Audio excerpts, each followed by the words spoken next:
Presented by Aishwarya Music Mathli.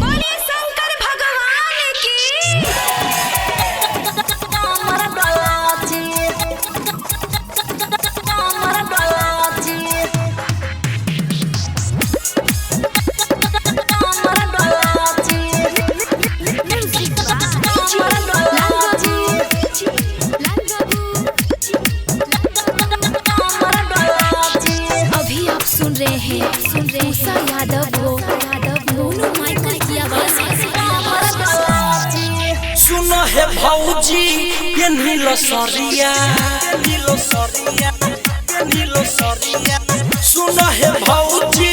ये नीलो सरिया जाई छे सभे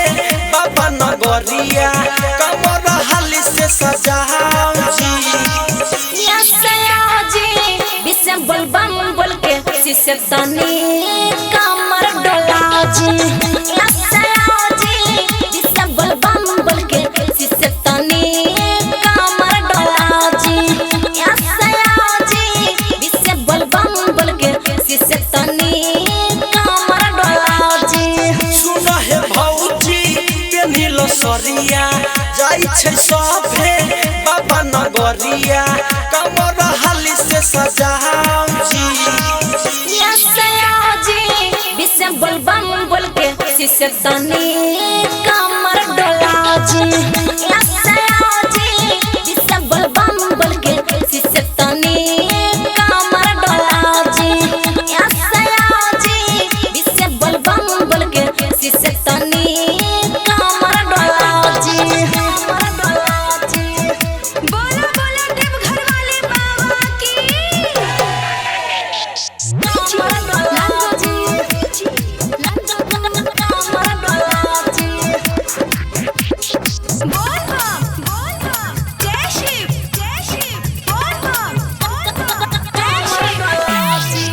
नहीं छै दूरी कम हे होई छै भौजी बिलम हे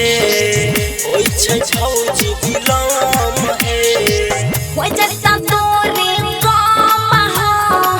धरला देवर चिचिला हो धरला देवर चिचिला हो बनी बगरिया चलो डगरिया वर्षे बदरिया भिंगे शरीरिया लोटा में चलावा भरा जी बोल बम बोल के शिष्य तनी कमर डोला जी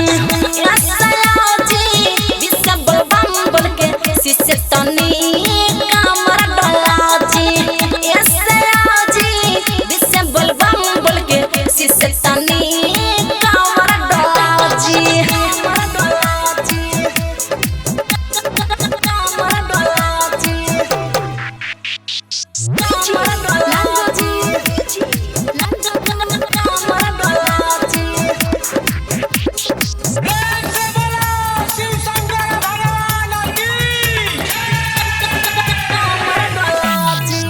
जे भी सारा धस चढ़ाबै छै जल ओकरा मिलै छै निमन फल ओकरा मिलै छै निमन फल राता राजी तू ढारा जल हो जता तोहारा जिंदगी सफल हो जता तोहारा जिंदगी सफल जगमग करै भोला नगरिया हीर लगल छै बाबा दुआरिया डीजे के भोलै बढ़ाऊ जी बोल बम बोल के शिष्य तनी